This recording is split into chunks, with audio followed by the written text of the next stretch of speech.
You know what? It was not me who just actually, put a name to this recording. I'm not really the person. But if I ever actually continued this, you know what? Don't forget that. It was not my choice. It was never been the choice of mine. It has never been, technically. It has never been in my life that I wanted to at least, pause this filming.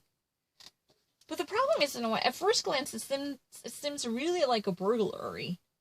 Some robbers, came into the house in search of whatever precious possessions by rummaging through all the different belongings that could be inside the room. Since Dr.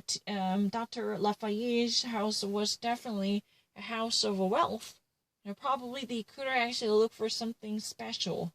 That's really the reason the boxes were on the floor.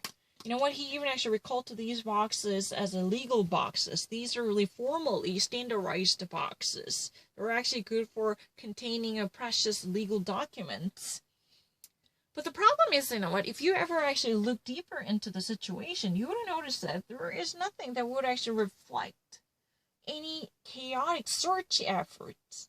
That means, these boxes were simply thrown on the floor and knocked on the floor. It had been actually scattered over the places. But that does not mean, anyone would actually go deeper and to open it up and to tear it apart in search of something inside the box. That kind of, a desperate trial was not particularly noticeable or detectable here, according to the estimation by, Bob Thompson, the main detective from the police precinct, right? Again, I'd like to mention this one. I was actually, belaboring the point on this one, but the recording itself was automatically turned off, even though I had enough capacity to record something, and even though my battery was nearly full. I don't understand how this mysterious intervention could have possibly be done without my approval or permission, but I was very scared, to tell the truth. You know what? I just really wanted to prove that at the time, I had enough capacity. The storage of the device was, good enough to sustain the continuation of filming. But that was actually disrupted. How the hell that could happen? Number two, the battery was, in good condition. It was not dying down. How would you actually explain this? I don't understand that. Don't try to actually, say, oh, you were the one in a behind the scene prepared for this. No, I was, belaboring the point that, what, at least, at first glance, at prima facie, this would be a perfect case for any house burglary or robbery or heist or larceny or heist for, such in wealthy institutions like banks or, celebrity houses. It seems really like this, heist would be good, but there are nothing seriously missing except, one VCR and a Walkman. And, if you ever actually look into the case that involved Atifa's own room, you would notice that there are lots of, cardboard boxes and illegal boxes that were thrown on the floor, right? I don't know. It's not my analysis, but following from the observation by a main detective, Bob Thompson, who actually just claimed that these are really the boxes that were insinuated. It's really like staged robbery. They've been actually just, thrown up on the floor as if somebody actually knocked on the floor. Knocked on the floor, what does that mean? If there was any box here, I knock it off. Like this. If there was any box in here, I knock it off. Knock it off. Like place it on the floor. You know what? It's not really someone's, actively tearing these cardboard boxes apart to actually find something or get to the bottom of it. Somebody was just simply knock it off on the floor. Let's try to create a mess, knock it off like this, That's their, assessment. Can you not actually see that? Excuse me, how can I be more specific about this? I only watched this once, and even if I actually watched it twice, it would be the same. Let me actually see this one. I would be very much embarrassed if I ever actually repeated this or rehearsed this. The discontinuation of the filming was not at all my intention. I had a full capacity to record this, and the video itself could actually take it because there was in a capacious room reserved for this recording. And number three, the battery itself was, in good shape. I'm not lying. Nothing was missing. And all of a sudden, it was mysteriously, abruptly suspended. For what? I don't fucking understand it. But the explanation was like this. If you ever actually, look deeper into the situation, without actually thinking twice, this must really look like, typical room after burglary. You know what? Two guys somehow came into the room in search of a precious, cash or gemstones or electronic devices. They've been actually, looking all over the places, even actually, trying to find, MJ and or, whatever. But it's not my opinion. However, deducting from the arranged patterns of legal boxes which actually has, a lead on top of it attached to the box, designed for containing legal documents. So that's why they call legal boxes. But these are just, the two of them with the holes that were actually regular fruit boxes. If you ever see that, they actually had holes, right? These two are fruit boxes, but legal boxes are this. I can even actually make this much distinction. These are called legal boxes. Pack station. Fact. Because it has a specified label attached to it. What does that mean? You can actually write down a date and the containing item. For instance, like a divorce, alimony,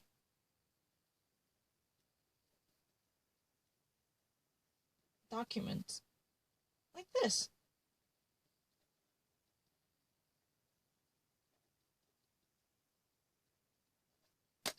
That's what it is about. I don't really understand, what else I can actually say about this one. You see the mattress over there. But, so far, all we reported as a missing possession from his room was Walkman, Sony Walkman. People think that it would be not to, these specified products. But this kind of, envelope is normally called a manila envelope. And it should be a bunch yellowier than that. And this is where the postage would be, in recent days automatically printed out. Because the shipping service in America is really trendy right now, right? You can actually, you do not really need to go to the post office. You can always, pay the private service to print out this, shipping postals, right? That's really helpful. You don't really need to go postal, just simply wanted to actually dispatch anything or send anything to your family. Because all you need to do is, go online and subscribe to, postal service from delivery companies like UPS or whatever, shippingyourdelivery.com, they offer postages. Then you can actually, print it out and put it there. And it would be done within a minute. You don't really need to think about it because they had, just cyber scales. Which it could actually be, simply measuring the weight of your packages. It's really easy. I'm not actually, doing this Civil War. Let me actually finish. Please do not interrupt this. I'm begging you. Would you please actually, let me record this one? Would you not actually cut it off? Why would you actually turn it off? I don't freaking understand that. It was not me. I'm begging you. Because I did not do that. I swear, Lord, I hadn't ever done that. I don't understand that batteries are still full. I've never actually witnessed this kind of bizarre circumstances.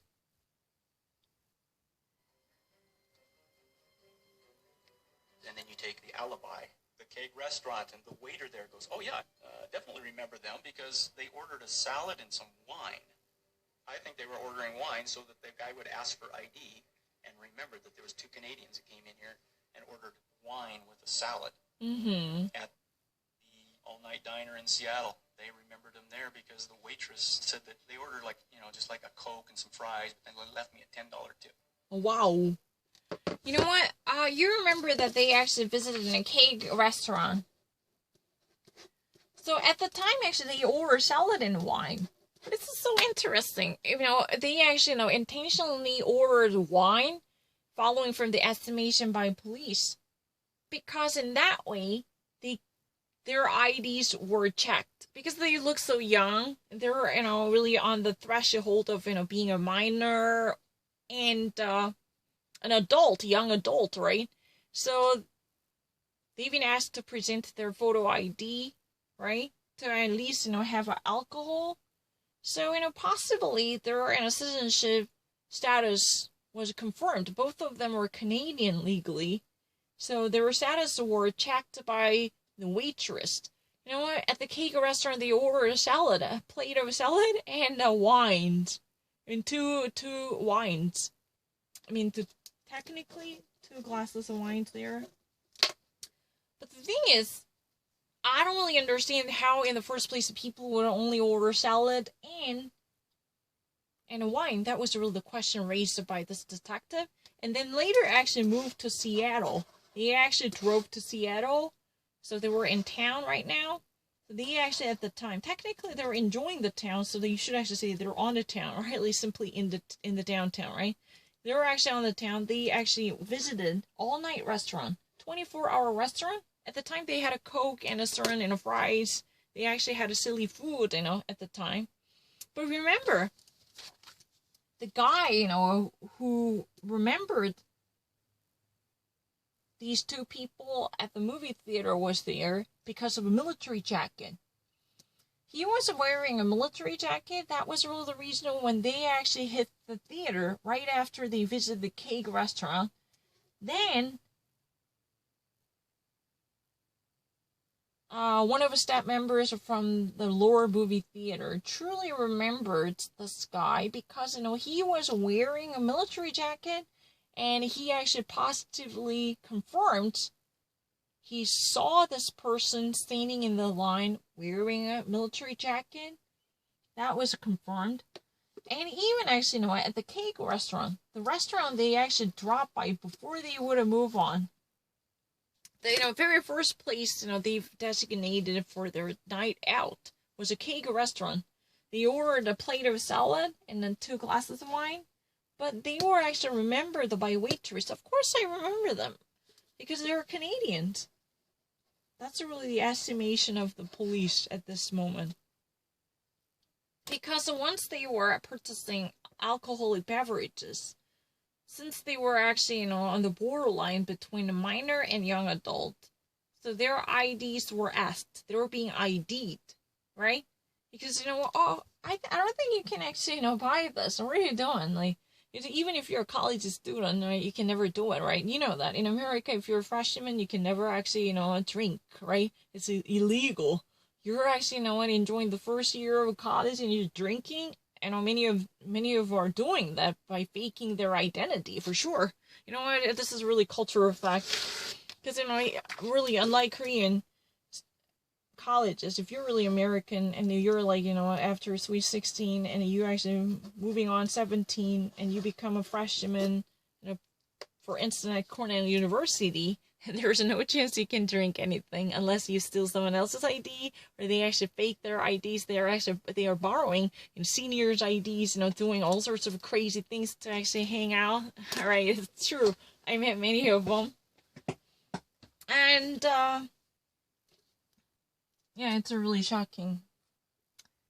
So they even actually ID'd. That's very important. That means they left a very indelible image pressed on the mindset of a waitress, right? They need to actually have a very constructive alibi. Then they actually later watched The Lion King, then moved to, Seattle. They decide to be on the crop of the city, right? So then they actually stayed at the all-night restaurant, 24-hour restaurant. So they actually had a Coke and fries, whatsoever plate, they actually had it, right? A burger plate, a fries, and chips, they actually had it. I don't know what happened. You know what? Even at this restaurant, there was a waitress who served them. Tells the police that she could have remembered them. Why? Because those 2 youngsters were very much curious about what type of clubs are out there. They just, they looked like, they had a plan to hang out all night by visiting all different clubs. They even actually thinking about clubbing all night. That was really the palpable sense up in the air, according to the testimony by one witness from an all-nighter restaurant in Seattle. No, I'm not lying. It's really unbelievable. These people actually have such an amazing memory capacity, because the first person at the Lower, I have text, I can't believe it. Lower movie theater, there was a staff member because of a military jacket. Military jacket is such a noticeable, unless it's Che Guevara would actually wear this. Or, you would never wear it. I mean, he would be remembered because of that. So they actually went to the Lion King, but before that, they actually did one thing. What? They actually went down to the cake. That's the first time what they had done, starting from 8:30. That's definitely p.m. 8:30 in the night, they actually decide to at least first grab something to eat. They deliberately order a salad dish, and they had 2 glasses of wine. So they were, photo IDs are recognized by the waitress. So their nationality issue was revealed. The waitress definitely remembers there were 2 Canadians in the town, right? And once they actually drove to Seattle, there was another funny thing happening. They've been constantly asking the waitress to at least, let them know where they might actually go to enjoy the night for clubbing. Because they've been very interested in finding nice clubs, or, at least cool places to hang out. Because they are actually newbie to the city, but they just wanted to find something very interesting. They just want to be hipsters of the night. That was really the thingy. They were young and restless. They just really wanted to have such a wonderful night by burning the midnight oil. But the problem is, seemingly, at the very beginning, you probably remember that Bob Thompson said that Sebastian Byrne was really exhausted. It could be very obvious that he actually spent all night doing something silly. He stayed up all night. That was very noticeable. So actually, the police decided to put them in motel by having them trapped. So they were like, cheese in the trap. They cannot go anywhere. So once Sebastian's father made a phone call to Sebastian after hearing this devastating situation from Sarah Ajaxson. Sarah Ajaxson is a former girlfriend of Sebastian Byrne, who actually dated Sebastian for quite a long time, up until the first year of the college. She said that, he was somebody, relaxed. But, normally very inquisitive person, really liked to, who likes to talk about many different things by leading a debate or starting a, constructive conversation. He was that kind of person who likes to have an argument with other people in a meaningful way, right? But he was also, pretty much pushy. Because, it created a certain interesting relationship with her. She could be slightly, falling behind, but he could actually be in the middle. Because occasionally he could be very quick, but he could be also a little bit lazy, that kind of adjustment. But anyway, genuinely, he was very much active to question many different things happening around him. But Ativa was also a very different person. He is a very brilliant mind who's been very devoted to academic achievement, just like his parents, and he really enjoyed that kind of a push coming from his parents. His mother was a holder of a master's degree. She already actually, achieved her success in the academia. And Dr. Lativa was definitely, was the person who achieved so much in one's own field. He was a possessor of the doctorate degree in engineering. That was what has been said. But the problem is, his sister was permanently disabled because of the meningitis, more specifically the spinal meningitis. That means, the connection between spinal cord and the brain. When she was very young, this area was invaded by viral infection, which is significantly deranged the function of the brain, so she could not actually function as a full-blown mind. So his mother was basically assisting him. Assisting his sister, I mean. Okay. You know what? Everything was fucked up because you're the one who actually stopped this. I already explained everything at once. I don't understand why I have to actually, review this. That's really kind of killing me. Because I had arranged everything so beautifully, but now I have to actually, remind myself. You think that I'm actually speaking too slowly? Because I really have to actually think about what had happened. That's really annoying. I would normally give out an answer really quickly, but the problem is right now I have to actually think hard about what truly happened. What if I would be missing something? What if I not actually, deliver this? That would be very critical to the fundamentals. These kind of ideas. You know what? I think I have a pretty reasonable retaining memory. I'm not really that anal retentive, I'm not that kind of person.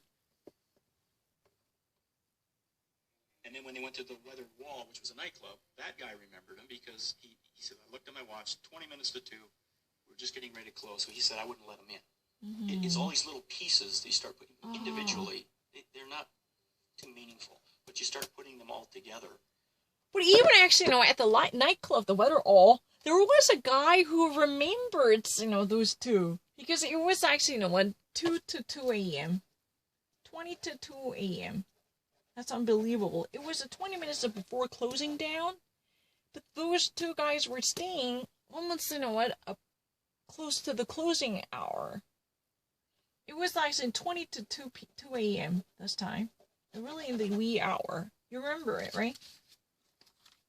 So if you ever actually see that, first, they actually were on the way at 8:30. Definitely 8:30 p.m.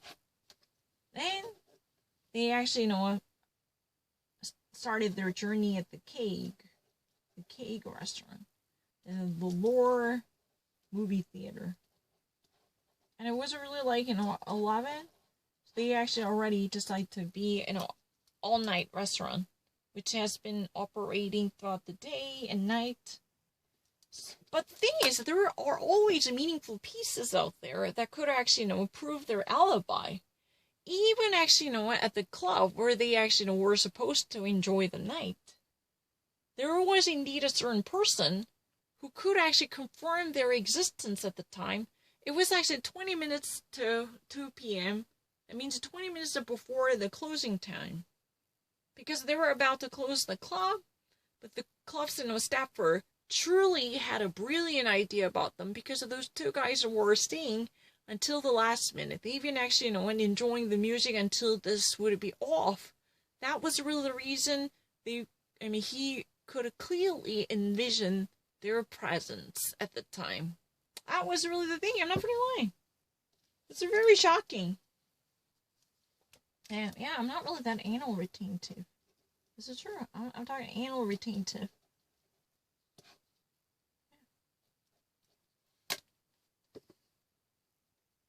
You have a very organized plan on how they're going to commit a murder. Mm-hmm.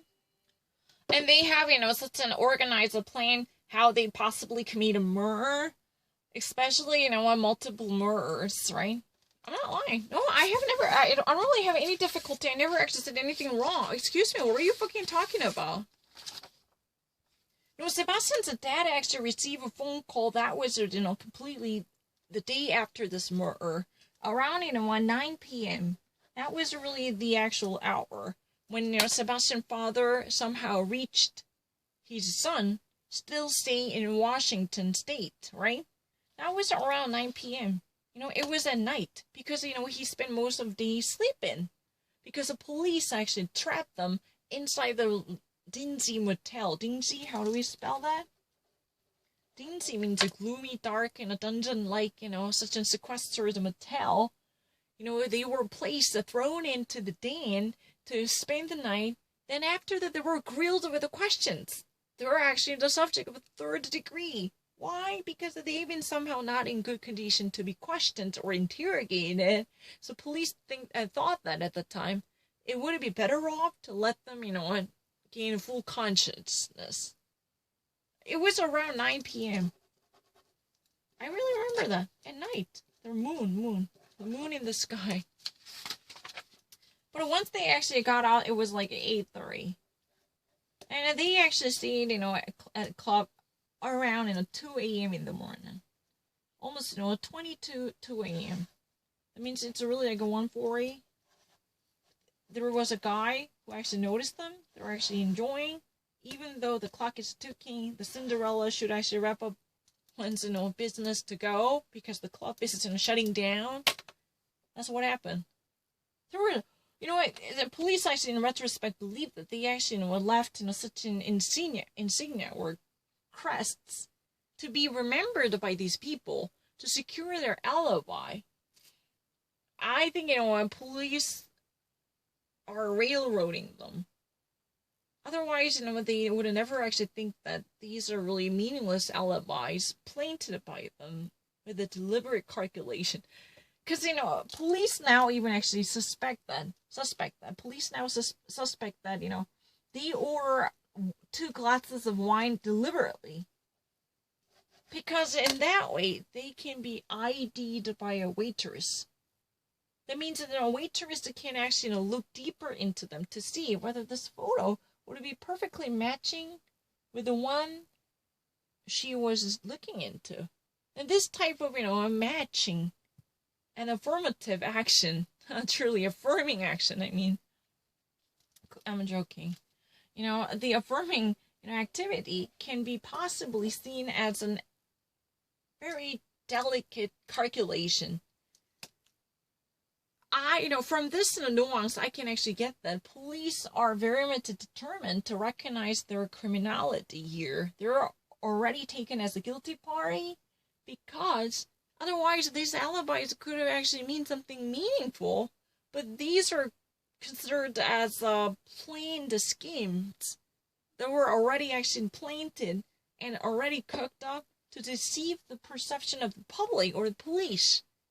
Because they want to actually leave traces to build up their alibi or build up the case against a police suspicion that they were not the guy they were looking for. You know what? How many people, remembered us? You know what? This guy from movie theater, he remembered me because of my military jacket. He saw I was wearing a military jacket. How could you deny this? Number 2, you know what? This ID lady who actually saw us once we ordered alcoholic beverages. Number 3, this all-night 24-hour restaurant, we've been actually questioning about the clubs in the town. She's heard our question because of our quizzing attitude. She remembered us. Number 4, the club guys, even actually, at that late night, in the witchy hour, in the wee hour, a guard working as a part of the club staffer could even actually recognize them. Why? Because these guys are really stickler. They've been actually staying up until the closing hour. Because they've been actually vegging out in the place. They've been actually clubbing all night long. Until the music would have stopped and they would have finally go.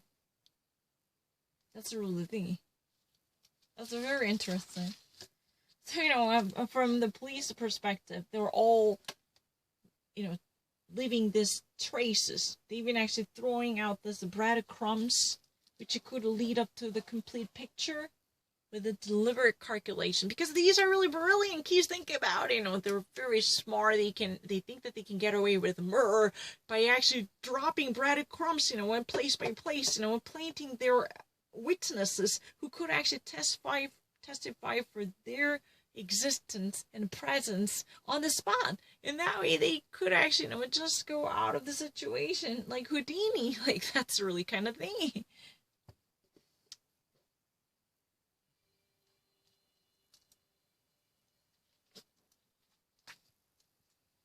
The next day, we went to locate them, went to the hotel, and they were just gone.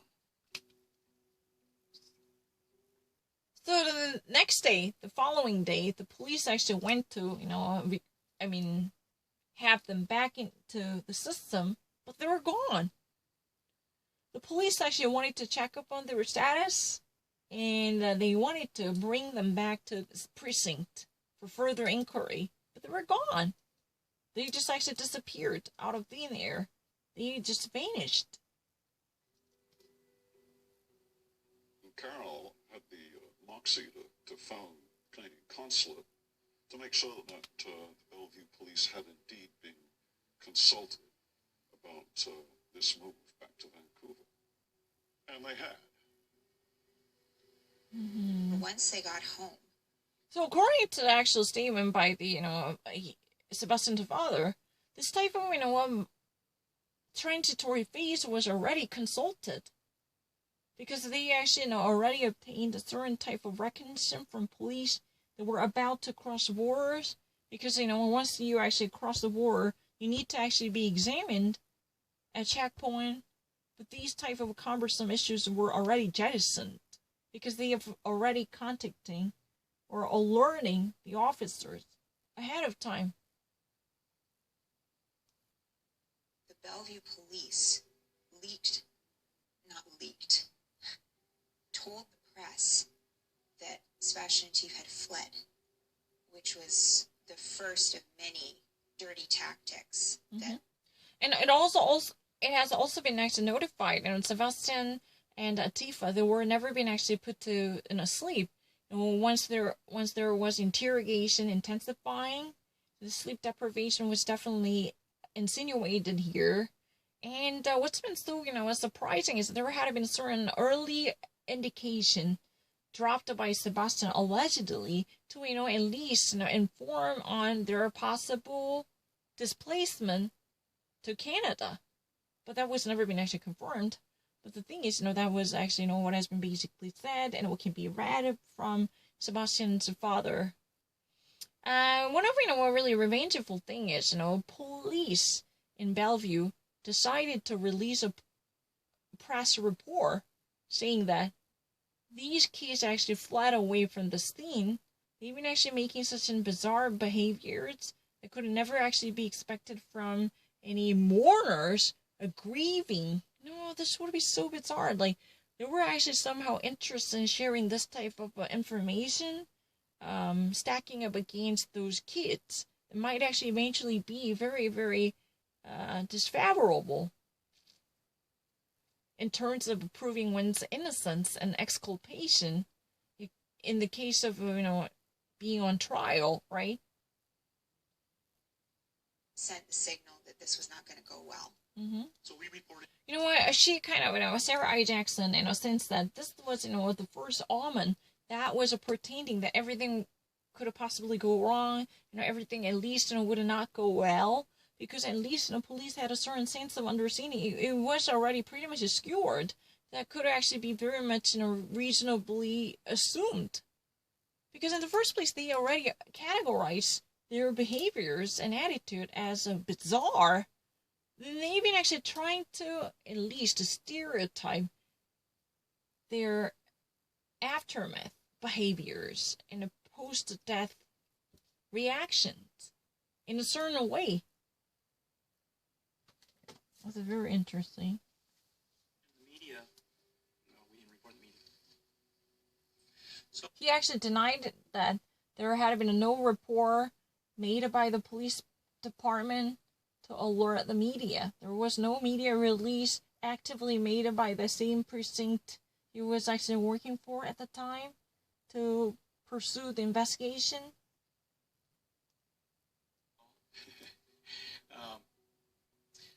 It was reported in the media that Burns and Raffet had fled to Canada. And for all I knew, they were fleeing. They were getting away from Bellevue basically as fast as they can. But so, what, the report was actually made on the same day, once these kids truly left for Vancouver. What, that was actually read by the media as they're fleeing away from Bellevue as quickly as possible, trying to actually get themselves removed from the crime scene. That was really the particular thing reported by the media. But you know what, he did not actually, quite acknowledge the immediate report that had been actually, directly made by the police precinct at the moment. Frank with you, at the time, we didn't have any reason not to let them go to, they were free to go wherever they wanted, but they were just gone. They got honestly, at the time, we had no more reason to actually hold them in custody. They were actually good to go anywhere. They were free to roam around the nation or even across the borders. There had been nothing that might actually be seriously make them suspicious. So you know what? Technically, the police had nothing against them. Nothing on this people. Here around 5 o'clock, we had the television news on from Seattle at that time, because I've been trying to follow what had been going on. Mm-hmm. And blow me down, it was coverage of the funeral. Mm-hmm. So it was like around 5 o'clock. Yeah, this time, he was actually, zapping the channel to see the news. He was actually, tuning to the local news channel to see what's happening. And there was a picture of a funeral. It was a 5. Literally a 5 o'clock. And he actually, saw, very vivid, coverage of a funeral taking place in Seattle. That's not really a live coverage, but at least there was a report on the Antifa's family funeral, okay? The funeral ceremony. Lots of means were carrying coffins, right?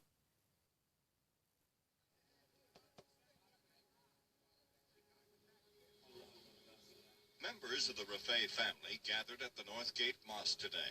Raffaele's 18-year-old son, who found the bodies, was not there and has declined to speak. Atif was shipped. So it was interesting. The members of the Northgate Mosque, where Dr. Lafayette was attending when he was alive, were gathered to at least mourn and grieve the death of Dr. Lafayette and his family. He was brutally murdered, but they've been actually praying for his well-being. They've been actually wishing for his peace, right? But the problem is, Dr. Lafayette's son, Atifa, who was 18 at the time, was absent, MIA. He was nowhere to be found. He was not there. I've never seen him with that much of an emotional outburst. He just said those bastards. Clearly upset that he hadn't participated in the ceremony for the interment of his entire family. Mm. And the cops have just not told him. You know what?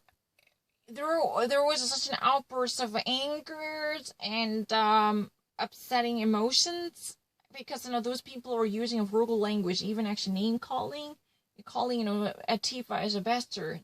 Because how could this bastard skip the funeral of his entire family? However, the police had never informed them on that. According to the statement by David Sebastian's father, he was not at all actually known to this fact that there would be a funeral service, so he should be there. This was just something he was not aware of at the time. But he was treated as a betrayer and traitor, who was even actually skipping the funeral service of one's own family. I mean, that was really kind of, the saints. He flew at the TV, screaming, when he found out his father and mother and sister had been buried without him even knowing it was a funeral. Tell the truth, when he was actually, known to this fact, he was overwhelmingly upset and agitated. He actually, had himself thrown into the TV when somehow he found out there was a funeral for his mother and father and sister. Sebastian's mother was there to watch his emotional reaction. Unlike the police testimony, this kid was truly going out of control, having an emotional meltdown by throwing himself, at TV. Literally cast himself at TV. Because he thought that this would be done in his presence. He was completely shocked. That was, a shock to his system. He actually had an emotional meltdown. He actually, experienced the breaking point of his internal composure. So he couldn't actually control this desire to do something. So he actually pushed himself and shoved himself into the TV set.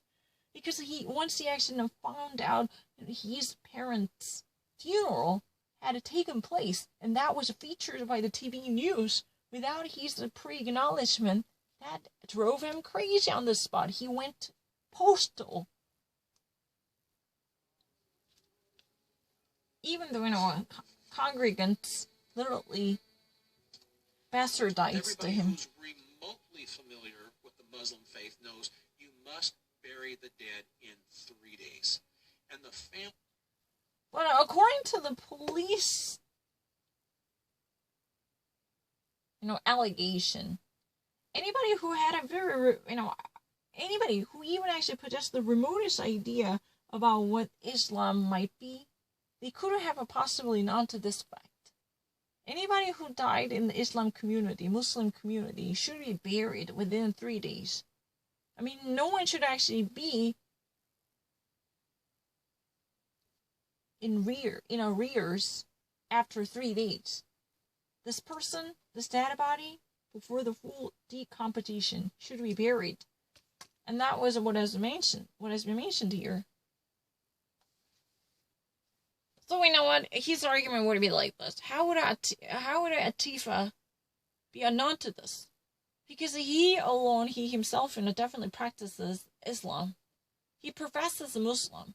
And he could have actually known to this ahead of time, even without actually getting an invitation to this funeral ceremony and service, wherever by North Gate, the North Gate Mosque, where his father was attending, which was actually the organizer of this funeral service to commemorate Dr. Lafayette. He should have actually known to this. Anyone who somehow actually dabble in what Muslim might and what Islam might be, or what Muslim people stand for, and they could have possibly figured out they should actually let the dead go within 3 days by entering them. It's really interesting, if I ever actually paraphrase it. Anyone who actually, knew the very basics, or who actually had no fundamental understanding of the Islam orthodoxy, they could have possibly obtained this much popularly non-trivia. Whoever dies in the Islamic community, this person should be buried no later than 3 days. This should be done. But think about it. If that would be a common sense, then how could someone like Atifa, who's been actually brought up in this community, miss this significant fact like this? Even actually acknowledging this, he still ran away. Then don't you not actually think that his action is very much suspicious and question-bagging? Have you not thought about that?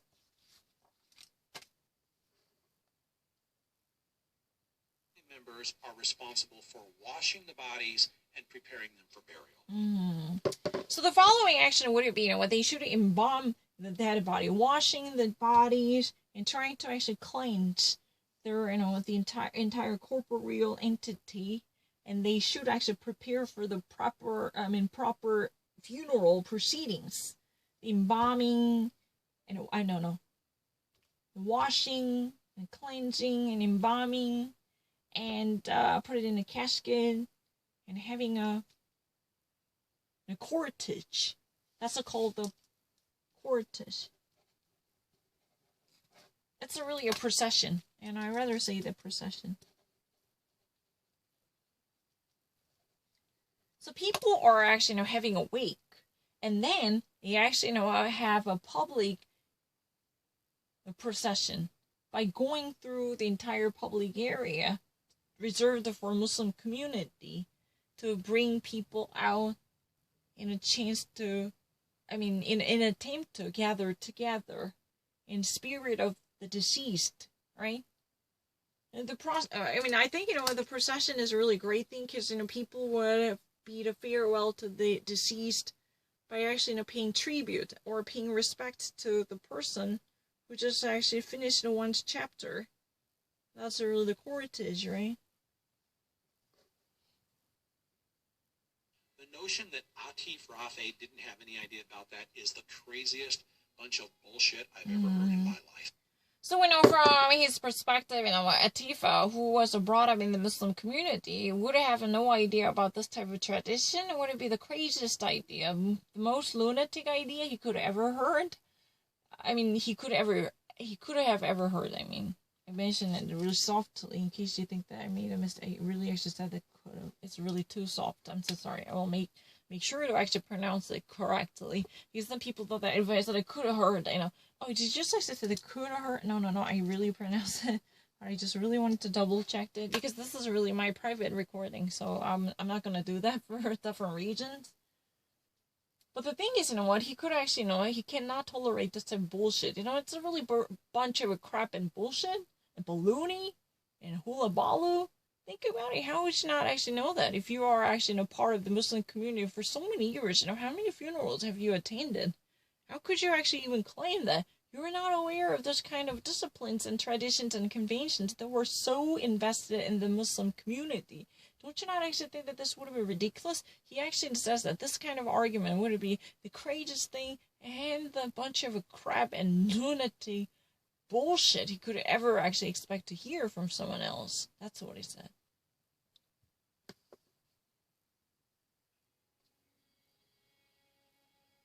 He's a really state prosecutor, Washington State prosecutor. That's just one funeral. Prosecutor, there district was also attorneys, a memorial service in British Columbia some months later. And Sebastian Burns and Atif Rafay went to the building, and as they walked up the door, a news reporter asked them the question,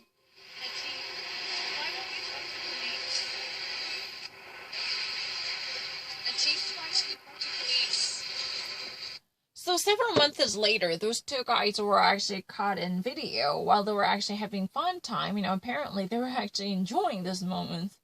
Lots of reporters are actually questioning them. One voice was recorded. You can actually hear that it's audible, saying that, and Atif, why won't you actually talk to police? How come you are actually, walling yourself up? Why aren't you gonna have a conversation with the police? Why will you not actually be cooperative